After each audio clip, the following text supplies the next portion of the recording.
Hello again and welcome back to the Quebec and New England. In this video we're not going to travel very far. All of the action really takes place around the Interchange yard as we follow MP15AC number 22 go about her business digging out cars to spot at the industries adjacent to the yard. In our last video we had shoved a bunch of cars on the lead into the cereals plant just to get them out of the way and make some elbow room to get the other things done in the yard that needed to get done. But now that that work is completed, we're going to pull those cars out of the way and start sorting cars.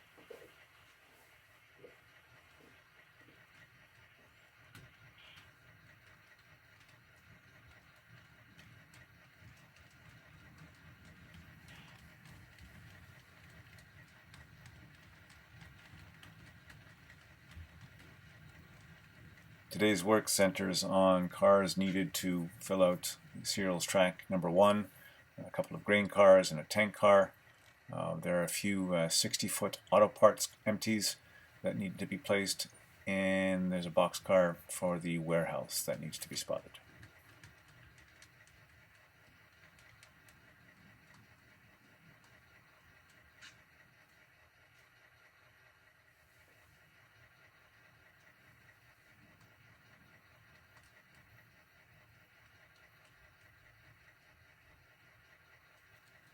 First up is this Grand Trunk auto parts car that we're going to pull from track 2 and place it on top of the Conrail car already in the cut that we pulled off the cereals plant lead.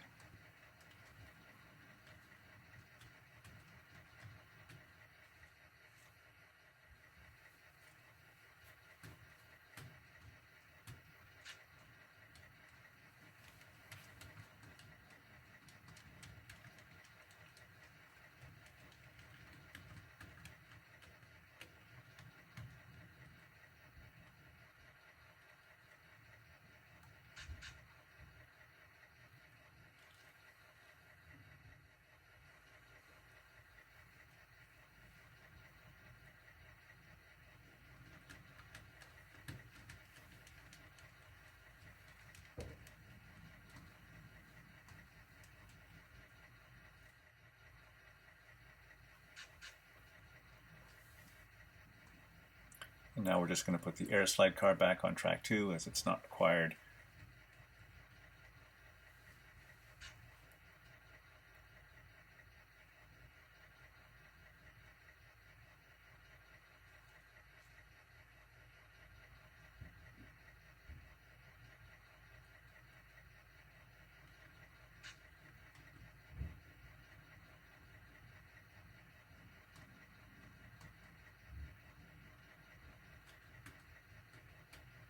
Because the auto parts plant is facing the opposite direction, we're going to have to run through the yard to the other end so that we can shove the cars in.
Now we slow to a crawl as we shove the 2 boxcars inside the building.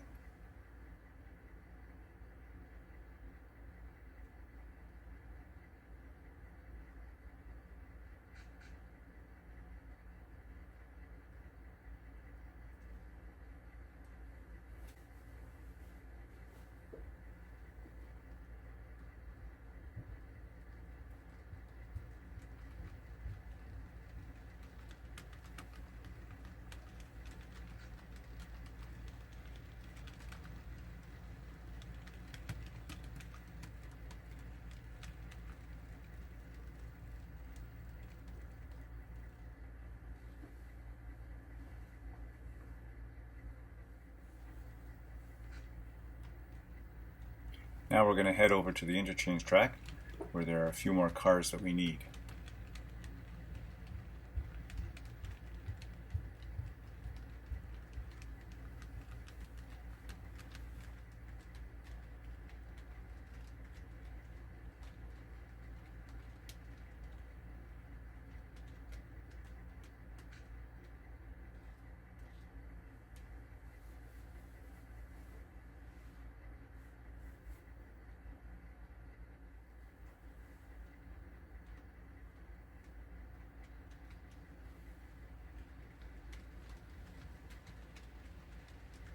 This cut has 2 more boxcars for the auto parts plant, a green car for the cereals plant, and a boxcar for the warehouse, as well as the tank car that we came in with that will also be going to the cereals plant.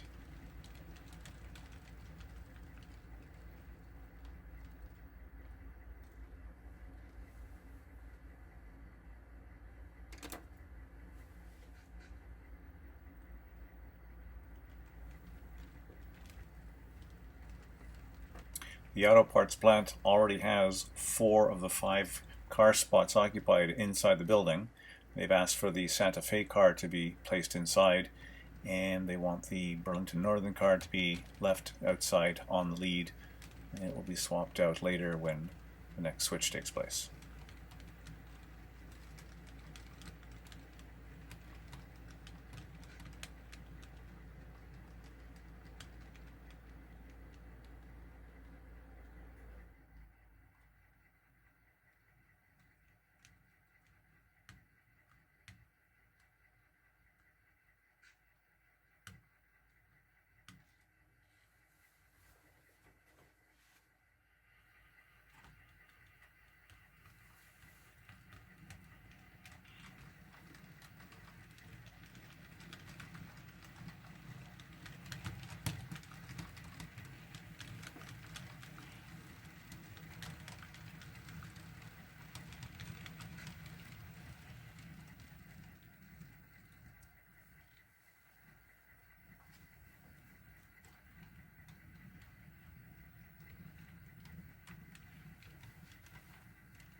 That wraps up our switching at the auto parts plant.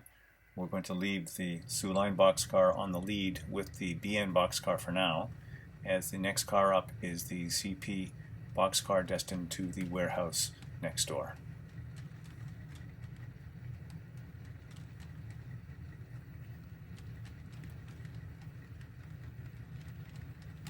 The order of switching these industries is important because if we had filled the cereals plant trackage up with all the cars that are destined there, we wouldn't have had enough headroom to switch the warehouse.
If you haven't figured it out already, we're going to have to run around our cut of cars again as the cereals plant is switched from the other end. But before we do that, we have to arrange the 3 cars that are destined to the cereals plant in the correct order.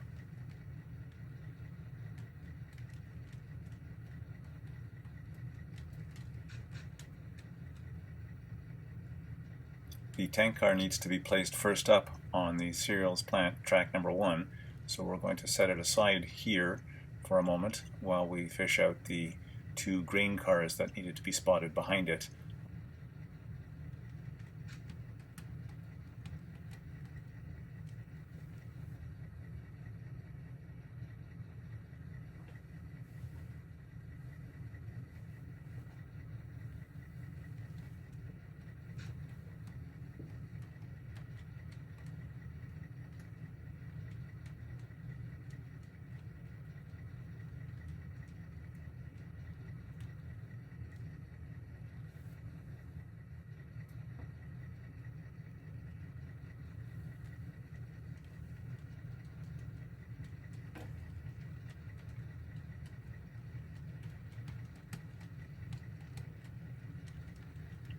The Alberta car is one of the 2 grain cars that we need, but the other one is still buried somewhere in track number 2.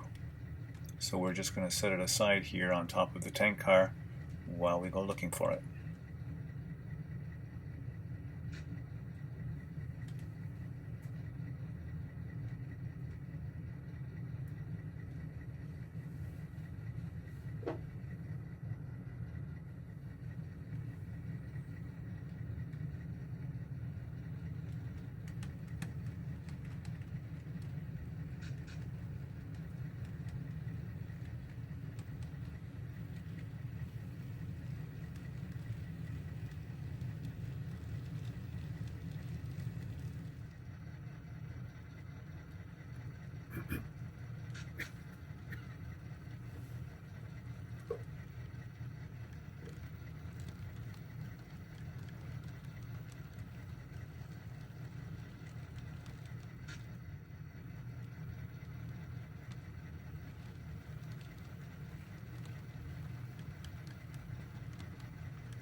There's our missing 2nd grain car for the cereals plant.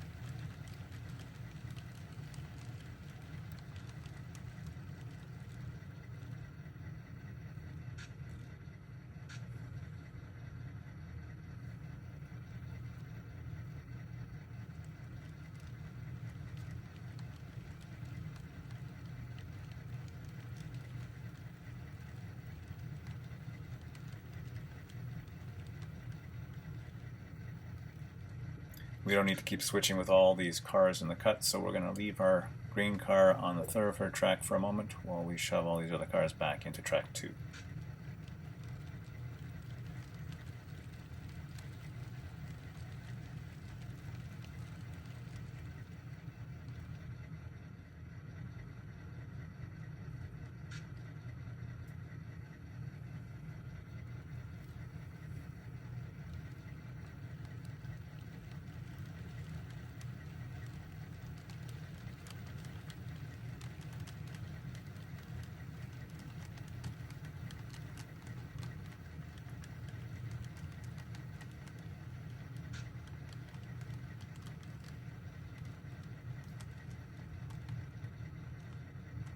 And there's a random coincidence. All 3 cars first up on the tracks are the Canada Wheat Board hoppers. Paints a pretty picture.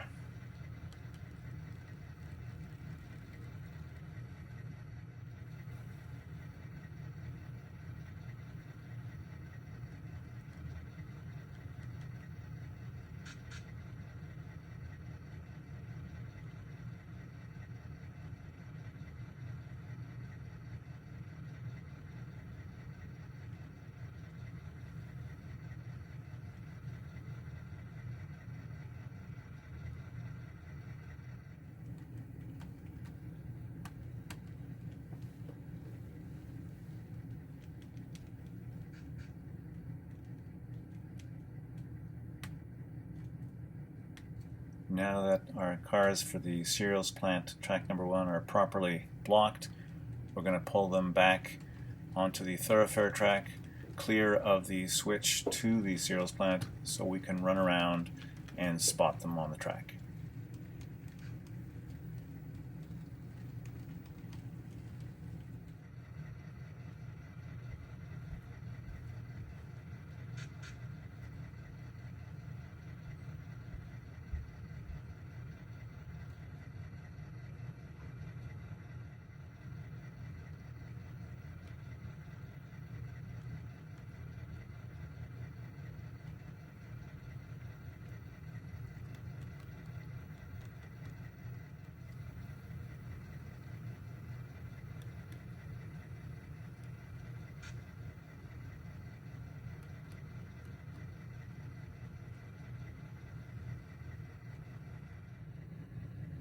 Must be nearing the end of their shift. The crew doesn't seem to be in any hurry to make their runaround.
This last shove completes our switching for the 3 industries adjacent to the interchange yard.